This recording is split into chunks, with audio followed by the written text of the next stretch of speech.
Star Wars Unlimited enthusiasts, a lawless time has fallen before us. That is right. The 7th set of Star Wars Unlimited is now out in stores. The pre-releases at the time of this recording are going on right now, and on March 14th, it's official. We are in a lawless time meta. No longer will we have sets 1, 2, and 3. The premier format will only be sets 4, 5, 6, and 7, and Eternal will be the cowboy Wild West of everything. And honestly, I'm not sure if I'm actually pretty hyped to even play an Eternal, because I feel like it's definitely going to be the Wild West of good luck. Hope you like Django Tarkentown gameplay. But yes, we have our 2 new Spotlight leader decks right here. We got Jabba the Hutt and Leia Organa. So once again, if you guys are looking to get either of these leaders in their showcase or their hyperspace arts, remember you have to get them from a pre-release kit or buy them on TCG Player. Comes in here is the normal art. But anyways, we've opened Spotlight decks before. We're just going to open them up, check them out, show you what's inside so you can consider, oh, maybe I should pick that deck up. Because a lot of times you can't just go on the back and read the content. There's nothing like tells you what's in this pack, what comes in this box, what do I get, what's like the reprints from the current 4 sets, like what am I getting reprinted from sets 4, 5, and 6.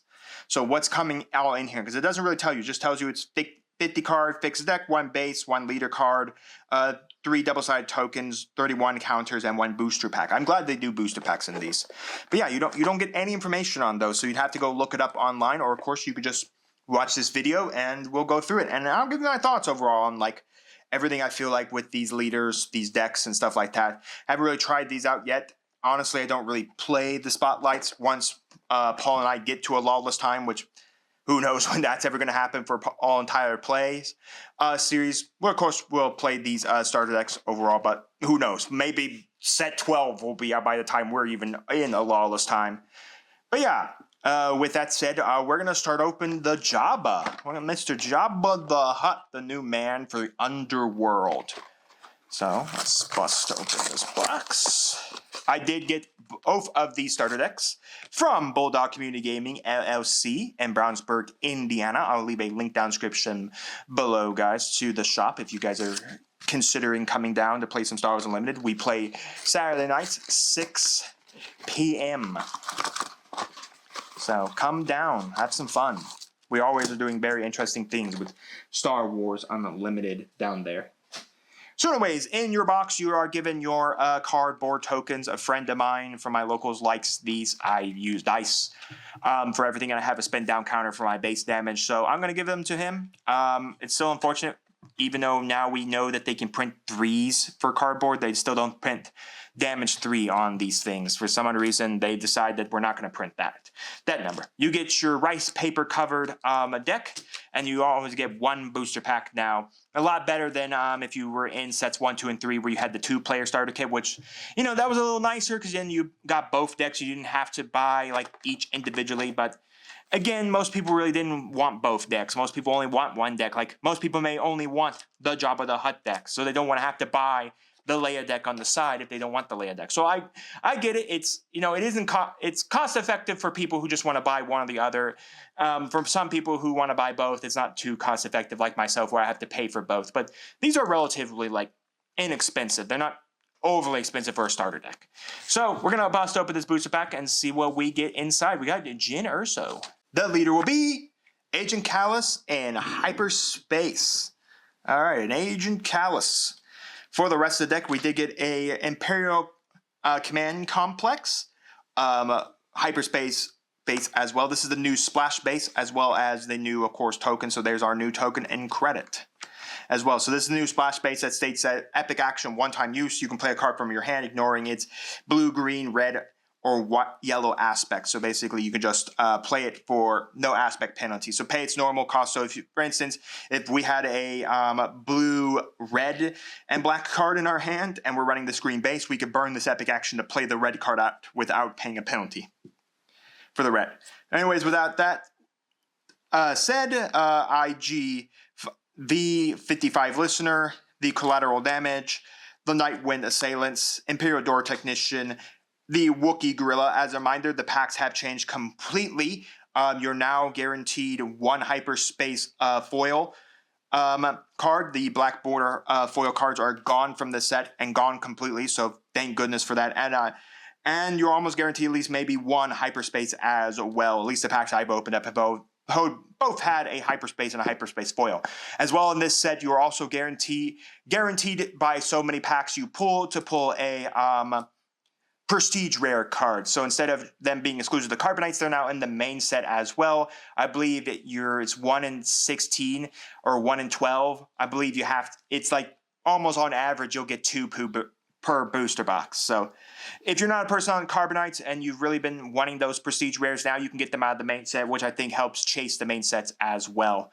So with that said, we're moving on to the Mildon Rider, a Dovarian Doorbuster, a Season Tracker, an unmarked credits, a nil Storm Sower, the one and only Interrogation Droid, C-3PO, Jango Fett, and then Display Piece. Alright, time for the main event. The deck everyone's been waiting for, Jabba the Hutt. Alright folks, so we've already been spoiled to Jabba the Hutt. We got spoiled back early, before the set even got spoiled cards, maybe about mid to early mid when we got spoiled to A Lawless Time. We weren't really done with, say, the meta for Secrets of Power, but we were eventually getting spoiled to it. Usually once you start having the store championships, you start feeling that or knowing that the end is coming for the set, and you know we're going to start getting spoilers for the next set. Next set after this one, of course, is Ashes of the Empire, which sounds like it's going to be a mix of going back again to the First Order era stuff, so we're going to get more Resistance and First Order cards, as well as some late Imperial cards as well. So it'll be interesting to see what Ashes is all about. Hopefully that also brings back more Legends cards as well. We didn't get any Legends cards in this set. So Jabba the Hutt states on his front side, action, pay 1, tap and return a friendly underworld unit to your hand, credit token. Credit tokens, in my opinion, are going to be the meta of this, so a lot of decks that can abuse it are going to try to abuse it, so be on the lookout for credits to be very much viable. And then on his backside, you flip him over and he states, action, play an underworld unit from your hand. If you do, create a credit token paying its cost, and then at part of its cost, and then you give it ambush. So pretty nice. I mean, he's also a 3/9, so he's very tanky, but still a lot of underworld stuff, whether you're internal or whether you're this set, is good. So I do expect this leader to have some interesting playability. I think some people are going to try to tinker with him. I might tinker with him because I think Underworld's a pretty cool mechanic. It sucks that we lost a lot of really good Underworld cards to Eternal, like Forlom and Zuckuss. But still, I think there's some things you can do with this Jabba the Hutt overall. So moving on, we did get our first specialty rare card base in the Great Pit of Carkoon. Epic action, discard a unit from your hand, search your deck for a card named the Sarlacc of Carkoon, reveal it, and draw it. So basically, you can just make sure you have the Carkoon card in your hand. But it's pretty cool to see that that we have like an epic action style base in this game that is unique to this deck only. So pretty cool. I like that. So with that out of the way, we have our credit tokens, which of course are flipped over. Here is what experience looks like. It's Jyn Erso and Cassian claiming the data vault. And then we have, of course, the shield. And then as well, the back of the Carkoon base does have everything you get in the deck. So putting those away, for the rest, we got 1 Bib Fortuna, 1 Boba Fett, 1 Vermilion. Most of these cards, again, you get like one-ofs of some of the rares from the main set, and you'll have to go playset them in the set itself. So if you want more cards, you'll have to playset them. We have 1 Fett's Fire Spray. Can we just call it the Slave One finally? Is that too hard, Disney? Can we just call one card the Slave One? I know why we can't, but can we call it one the Slave One? But anyways, another good kind of card for the Boba JTL leader as well. Ambush, and then when attack ends, the defending unit was defeated, create a credit token. Also kind of good for the Boba Fett from this set as well. Doesn't have Bounty Hunter, but it does have the effect to give us that. And then 1 more Double Cross. Again, a nice card right now. Then for our specialty rare cards, as a reminder, you can get the holo versions and the hyperspace versions of this. The hyperspace holos, now I have to get used to that. The hyperspace holo versions of it and the hyperspace versions in the main set. But if you want the normal arts of these guys, you have to buy the starter deck. So you want this art, and you don't want to go hunting in boxes to try to find the hyperspace arts of it. You can easily get a full playset of any specialty rare card in the main set. So that's why I always say buy the Spotlight decks just for these a lot of times, and especially for cards that get released in the set. Like, for instance, all of these rares are really, really good, especially if you only have maybe 2 from a box or 1 from a box or maybe a couple from a Carbonite. Then you can get almost your playset here as well. So just something to consider. All right, so we haven't seen any like reprint cards yet from like other sets in here. We've seen rares from this set, and of course we have Crumb, Salacious Crumb as well, and of course it's really good for Jabba the Hutt. Unfortunately, the other Jabba the Hutt is the green one from Shadows, which is rotating out, or the blue one. You could put this in blue-yellow if you really wanted to. The control of the Hutt as a leader or unit. This unit enters play ready, so you could potentially play this in blue Jabba if you wanted to go back and play it in green Jabba for Shadows with in the Eternal format. You could do that as well. Then we have a couple of Syndicate Spice Runners. Again, most of our stuff is going to be Underworld tagged because we want to be utilizing the Underworld because of Jabba's effect of bouncing Underworld guys and then getting credit tokens, as well as being able to then flip over and then burn credit tokens to ambush all our Underworld guys. We got two C-3PO. We have triple of the Malakili. This is, of course, a really good card in here because each friendly creature unit and each creature unit you own that isn't in play gains the Underworld trait, meaning that the Sarlacc pit in your hand gains the Underworld trait, meaning that if you go and get the Sarlacc pit with the base and you have him out, basically meaning that you could then have Jabba flipped and then you could bring the Sarlacc pit out cheaper, attacking with it. So you can bring out that. So that's pretty nice. So again, this was kind of teased at us when the Jabba the Hutt deck was first revealed to us. A couple of Guardians. Okay, that's not too bad. It's a reprint, of course, from Secrets of Power. Again, it's a name a card like your opponent's hand and discard a card from with that name. Your opponent doesn't get a draw or anything. Again, if you don't know what your opponent's on, it's not great because you just have to take a gamble at it. But again, he also has plot as well. Triple Sun, Black Sun Patrollers. Again, we need Underworld. This is also really good for if you're a Vader JTL player. This is really good for you because it comes in as a 2-cost shielded, meaning that your opponent has to knock out the shield and knock itself out, meaning that the Vader automatically has a guaranteed ship to attack turn 1, which is pretty nice. Triple Wayway Pirate, triple Black Sun Kabbalist, double Kitana, that's of course I believe Jabba's personal sandbarge. Double Lurking Stub Fighter. Okay, so that's a print from Secrets. I ran into so many Stub Fighters for the OP arts. That's kind of annoying. Kind of funny. OP arts in this set. My goodness, Fantasy Flight. You are cooking with those OP arts. Mwah, mwah. Those look so good. Please tell me those are the OP arts moving forward completely. I 100% enjoy the OP arts we are getting out of this set. Mwah. Those are beautiful. Much better than what the OP arts we've been getting since set 4. Triple Contracted Jumpmaster from JTL. Double Contracted Hunter from JTL. Double Forlom, of course, from this set, which is when played, you may attack with a friendly Bounty Hunter unit. Even if it's exhausted, it can't attack the base for the attack. So let's see. We got a Bounty Hunter there. What the heck is our other Bounty Hunters? Are you literally telling me the only Bounty Hunters we've gotten so far are 2? Oh, I guess Boba Fett's a one-of Bounty Hunter. Woo! So basically, Forlom has 3 targets he can go after. He can go after this, which kills itself, by the way, when it turns active, which means that you have to play this all together, or you can play it on the Boba. Great. I hope we pull some more Underworld. Jabba's Rancor. Again, really nice. It has hidden as well as on attack. Your opponent chooses a ground unit that control, deal 7 damage to that unit. That's a pretty cool card there, folks, especially if you can, if you have the Makili out, then you'll be able to ambush this in, give it as well as hidden, and your opponent has to choose a unit, ground unit control. Just be mindful that if you do ambush, if your opponent only has 1 ground unit, they have to actually kill that 1 ground unit.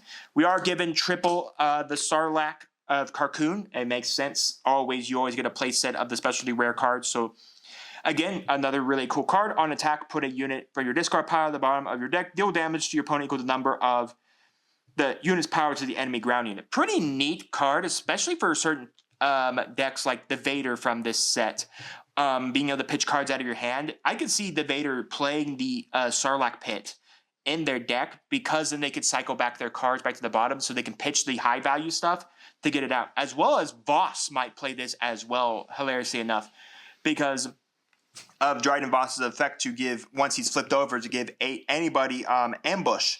And this is just mono green, so you don't even have to be in villainy. So anyone can use this. So I could see Voss even playing this from Secrets of Power, being able to ambush this out once he's awakened, and then being able to use this effect to put those 6 cost or higher guys back into your deck. So nonetheless, a pretty cool card.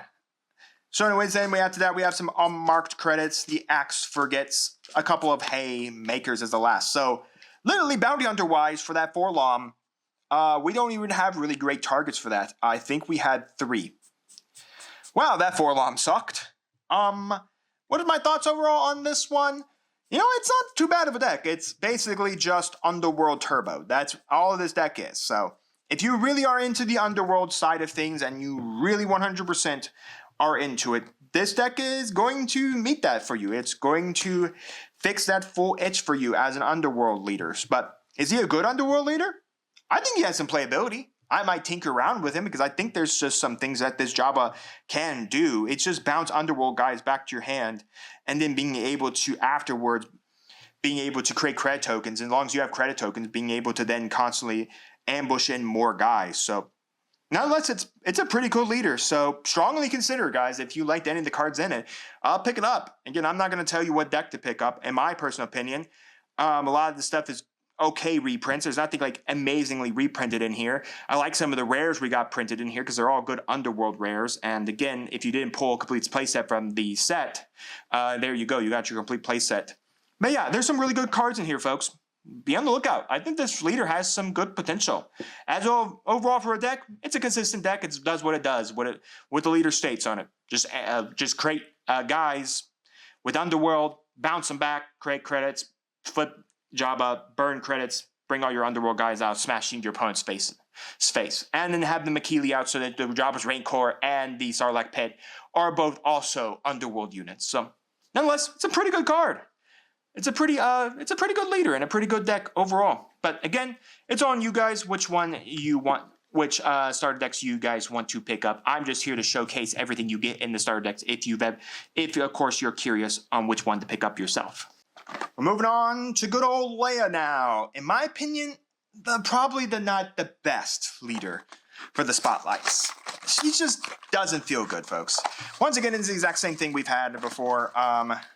We saw with the Jabba. So, tokens, pack, deck.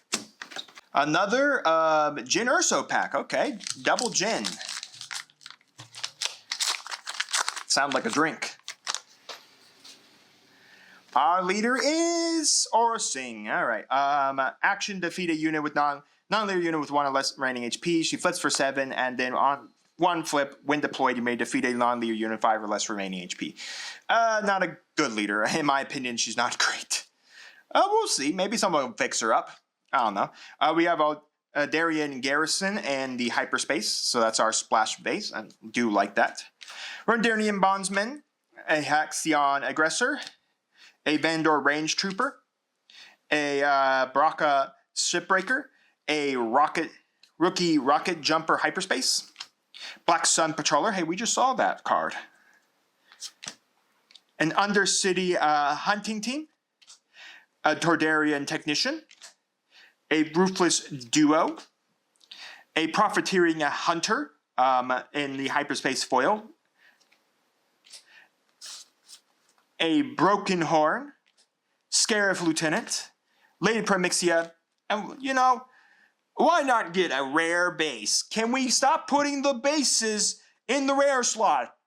I get it. It's better because we need to, for drafting purposes, we don't need to worry about figuring out how exactly those drafting mechanics work when the rare base is in the base slot. Typically in draft, you always pull out your leaders and your bases first and then keep the rest of the cards back into the pack. So how does that work with rare bases? No one really knew.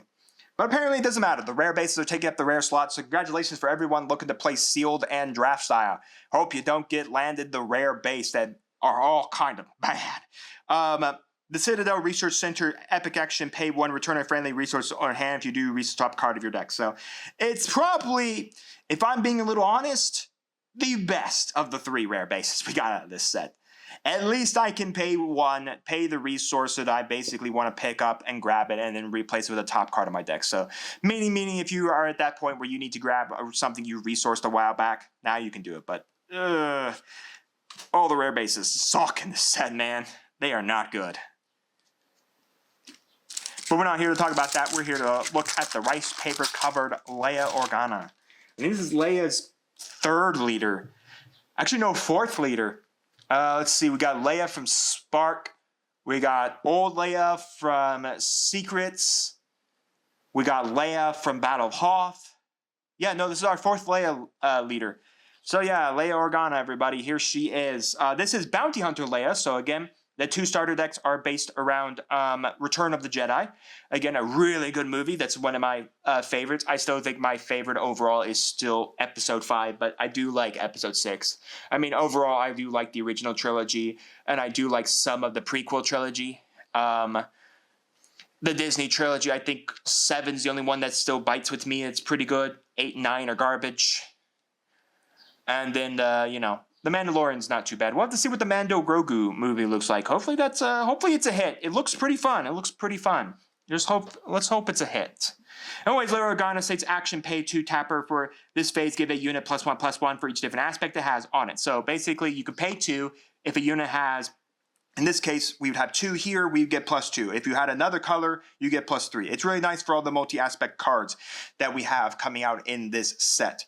So she flips for 5. She's a 2/2, so she's the weakest Leia leader. Pretty sure she's actually the weakest leader overall in the game. You can correct me down in the comments.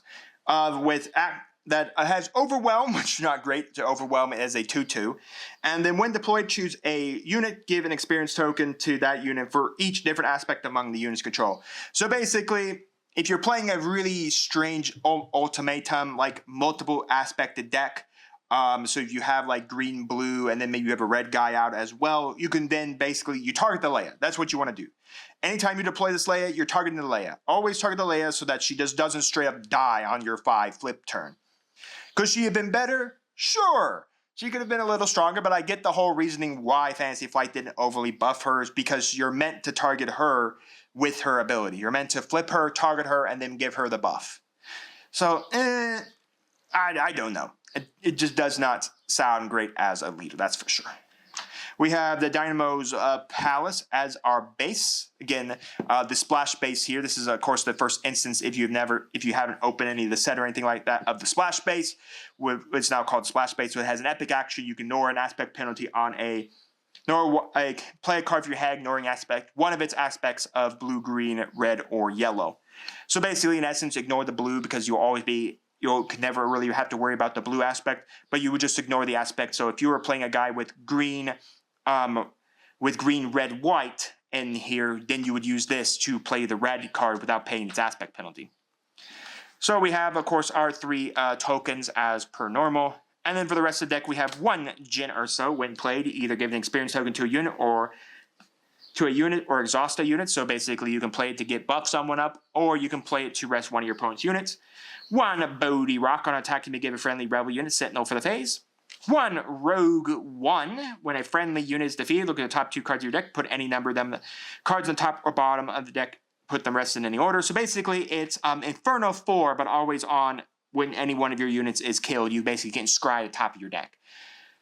A really good reprint in the Sabine's Masterpiece. This card is $9 right now, mainly because of Infant's Nest. Infant's Nest fates on its front side. Action, tapper, pay 2. When a unit attacks, you may double trigger its attack skill. She flips, I believe, on 6 or 5, and then when on her flip turn, when a unit attacks, you may double its attack trigger. You can only use that ability once per turn. So she double triggers attack. So this has a double trigger attack based on the number of whatever coloration you have out. So being able to heal maybe 4 damage. Give 2 experience tokens to a unit. Deal 2 damage to a unit or base, or exhaust or ready 2 resources. Really good. So, really glad to see this get reprinted. This was a very much now probably a hunted card out of this set. So, if you guys are looking for Sabine Masterpiece, it's in here right now. So, if you're looking to pick up 1 or 2 copies, or you just need to finish up your playset, here you go. For the rest, we also then have one Mon Mothma reprint from the set, from Secrets. Now we have our specialty rare card of Blind Han Solo and Hibernation Sickness. Don't worry, I can see better now. Wait, I thought you couldn't see. No worries, I can see better now. Of course, he comes in 1/1 shielded and an on-tech getting experience token to this unit. So basically, he can swing, give an experience token to himself, swing, give the experience token to himself. So basically, he kind of comes out of the hibernation sickness, as we know from the movie, where he comes out and Leia's holding him. His hibernation sickness, and eventually he gets his sight back. So that's kind of what they're gimmicking, that, you know, he starts out very weak and then he gets very strong. So you get 3 copies of this. Then we got 2 copies of the Scarif Lieutenant, double copies of the C-3PO from Secrets that can bounce itself back to give a unit +2/+2 for the phase. Triple Leppy Lookout, our rabbit underworld character that is not Lop from the Vision series, the furry bait girl that, yes, most people say, I'm not a furry, but yeah, no, a lot of people really like Lop. I'm hoping that Visions gets actually a set in Star Wars Unlimited. I think that would be an amazing set to do, or amazing cards. I think it'd be Legends easily. So they'd have to be in a set that would make sense with Legends, but I think they could easily do it in Legends. Think about it, if you could have the Ronin, the samurai who wields a katana, it's a lightsaber. I mean, come on, folks. There's a reason why Visions Season 3 returned to some of these original storylines from Visions 1. There's a reason why the Ronin has another storyline. It's beautiful black and white. If you've never seen Visions, go watch Visions. I know it's on Disney Plus, and each his own under the standards of Disney. It's still worth the watch. I recommend watching it in Japanese with English subtitles if you don't understand Japanese. But listen in Japanese the way it was originally meant to be. But it's a really great series. I love the Ronin. I love the episode with Lop in it. I like the one where the Jedi all come together, and they're in a big fortress that's actually a lightsaber. You know, Visions, and as well as the twins where the girl comes out and she has lightsabers on her back. Yeah, no. Visions is completely crazy, but man, do I love Visions. Star Wars as an anime works so good. Then we have Triple Phoenix Squadron A-Wing, a reprint from JTL. Triple R2-D2, the specialty rare from here, which when played to the top 5 cards of your deck for a unit that shares an aspect with a friendly unit, reveal it and draw it. And then put the rest on the bottom of the deck in a random order. Double C-3PO from this set. 2 Synthicaz, that's when it's upgraded, it gains Sentinel, which is pretty nice, meaning you can throw a experience token onto it, and it's upgraded by the way. Once again, even though you see people use tokens, experience and shields are technically upgrades. They're always upgrades for everything. Triple Masami Group Marines. 2 Arva Andor, because again, a lot of stuff we are seeing in here is Rebel. So we have a lot of Rebels in here. So her main shtick is that since you're Leia, you're more Rebels than Jabba the Hutt's over here, Underworld. At least most of these cards make sense rather than Forlom and Jabba the Hutt's deck that only has like 3 targets it can go after. Double Ezra Bridger. Of course, it's the new the Spectre unit cards. It really just does suck that Spectres really just don't have a great place to be in. Especially since we lost Hera from Spark. So all the Spectres have one ability where they could do something when played, just a normal ability. But if you control a unit with one of the 2 markings on it, in this case for Ezra, someone with aggression or cunning, you may heal 4 damage from your base from a unit instead. So it makes a lot more easier to play this in the Hera from Spark so that you can always just ignore the aspect penalties on the Spectres, and then you can play a bunch of Spectres, and it's cheap and easy to always make sure you're running those abilities. But without the Hera, I don't know. There's only going to be certain decks that are able to really abuse the outline here of being able to play the secondary coloration off of these characters without using the splash base to potentially get that effect to go off. So I don't know. The Spectres feel they just feel kind of in this meta game, but I still think they're quite fun for Hera in, of course, the Eternal format, even though that Hera is going to be horrible in the Eternal format. Well, I guess not horrible, just not a really good leader. So moving on, we have Triple Janity Light Freighters here. Double Zeb. This is the one card that we actually don't have the aspect penalty for, so this is red. So this is the card that you burn out with your splash base. This is also the only red card that can be utilized with Ezra. So that's just kind of how it is. So this is your only guy outside of it. Then Triple Lando Calrissian, our specialty rare. He has Sentinel, and then when this unit is defending attack, it gets -1, which is pretty nice. So if you also put under him as well diplomatic immunity and is able to show double blue, double white, then you can give your opponent -3 plus this -1. So meaning that you can give your opponent quite an interesting predicament. Well, I guess, no, I think that's on attack is diplomatic immunity on defense. I forget what it is, but you could put diplomatic immunity under this anyways to just have it, but still, pretty neat. It's a cool little new Sentinel that can reduce damage as well. No, you could also put the Vigilance under this as well, where the Vigilance gives 1 less damage, so that's pretty interesting. So you could do that as well. The Vigilance is from Secrets Power.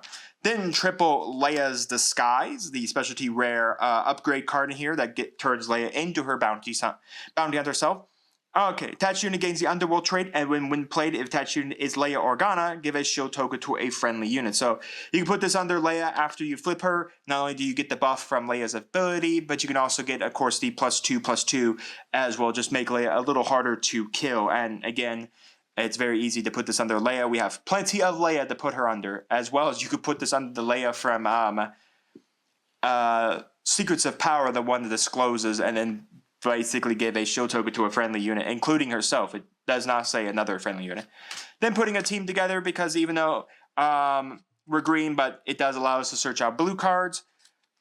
Triple Common Cause, and then finally Nothing to Fear. A really good uncommon that's basically Craving Power, but just mono Craving Power. So you have to be in blue-green to play it, or of course if you're not in either one of these two colorations, so if you're not running green or not running blue, you could pay 7 for it. Or you could burn your splash base. Splash base just says any card that you play ignores aspect penalty. Choose a friendly unit, give it +2/+2 for the face. Then you may defeat a non-leader unit with power equal to or less than the chosen unit. So basically, it's a Craving Power that's not an upgrade. So still very good. So overall, what are my thoughts on the Leia deck? I mean, it does what Leia wants it to do. Leia is all about needing multi-aspected cards to do gimmicks. So it's a rebel deck that's just multi-aspected rebels. So I mean, it's not horrible, but again, it's one of probably the weaker leaders because you need to hope to get a lot of multi-aspected stuff to go off to really make Leia work. And I don't know. If I'm being honest, while there's some great reprints in here, like Light to Sabine's Masterpiece, that's really all I'm seeing as a great reprint. I guess Mon Mothma, if you're didn't pull a playset from Secrets, but other than that, I mean, I don't know.